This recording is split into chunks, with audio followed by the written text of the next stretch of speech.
accurate in my experience. Not only does it work better at getting you traffic information, it works better at giving you a realistic interpretation of the roads, because I'm digressing a little bit here, but because where the roads are determined by where people actually drive. So it knows about things like parking lots and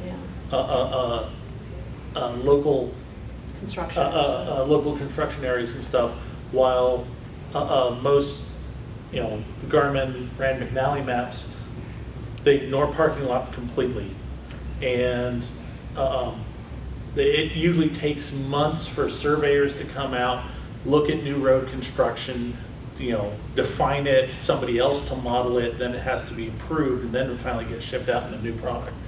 The key problem with Waze is that it's really hard to effectively drive and operate Waze at the same time. And so what we need is for that information to be coming from and going to a robot, or self-driving car optimally. I mean, we're actually in the way of that. Well, though, if you have a voice-operated phone, that tends to take care of a lot of the issues. But the problem is the time to navigate down through the tree. Yeah. Yeah. And I think most people don't use the voice-navigated stuff all that effectively yet. I mean, I'm very techie, but I also don't use the voice-navigated or the voice-activated stuff very effectively for a variety of reasons, like I'm lazy. Well, one of the questions dealt with, the operating questions the panel dealt with markets versus government interaction.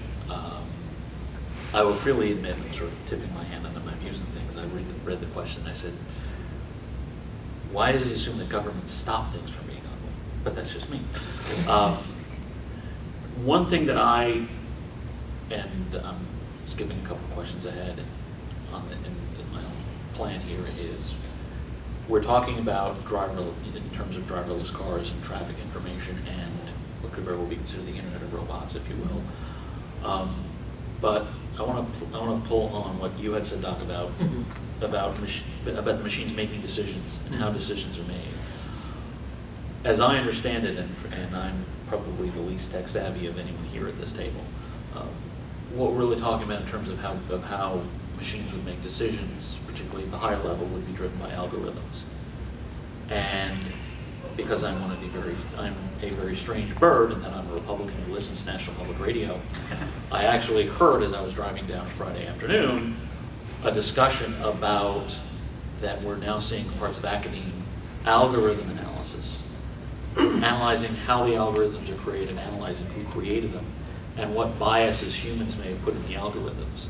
So I guess my next question is, and again, I'm jumping about 6 layers ahead here, but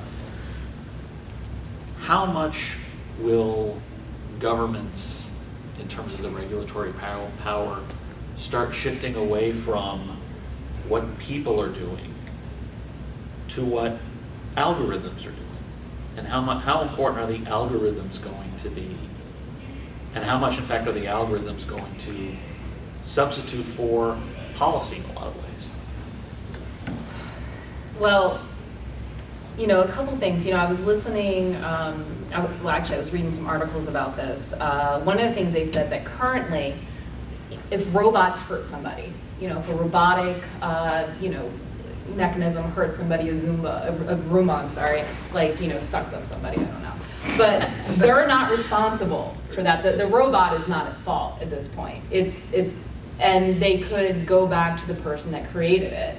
That created the algorithm or created whoever programmed it, and is responsible now for that person getting hurt or that animal getting sucked up into the Roomba. When I talked to my robotics friend, he was very vehement about that, and this is a quote from him. He said, governments will be inevitably unprepared for and will likely exacerbate problems, not relieve them, when it comes to dealing with any type of monitoring or prosecuting or dealing with the algorithms or dealing with how robots interact in society. That's a really big problem. I mean, governments don't really understand, a lot of our elected officials don't understand things like basic biology or certainly astronomy, basic math. Science, Physical law. Critical thinking anyway. And so that's a problem. I was at Microsoft during one of the periods where there were big lawsuits against Microsoft, and one of the things they had to do was go in and educate the courts about what's an operating system. You didn't know what an operating system was? Back in those days, in the 90s, no. The internet, it's a absolutely not. series of tubes. Yeah. So that's going to be a big problem. We're also, there was a thing going around Facebook in the last couple of days about a court in Tennessee that found that forced oral sex, if the person you're performing it on is unconscious. But wait, the problem is that the law is written the wrong way. The law is behind the times. So the judge was just dealing with the law as the law was written. So we do have really big problems. When we first started having bullying happen online, there were no laws that existed to handle it. I think that because robotics is so interesting and so much been in movies and things like that, that people will be a little bit more mentally prepared to adapt to that. But certainly we don't have any laws in place right now. I'm going to let him answer and then I'll take your Or question. not enough. The other thing, which the two of you have nicely set up, that's going to deal with how the government interacts with self-determining machines, robots of any kind, is the economics of lawsuits. There's no value in suing a robot for injuring someone. You sue the owner of the robot or the manufacturer of the robot or both. Can robots have money?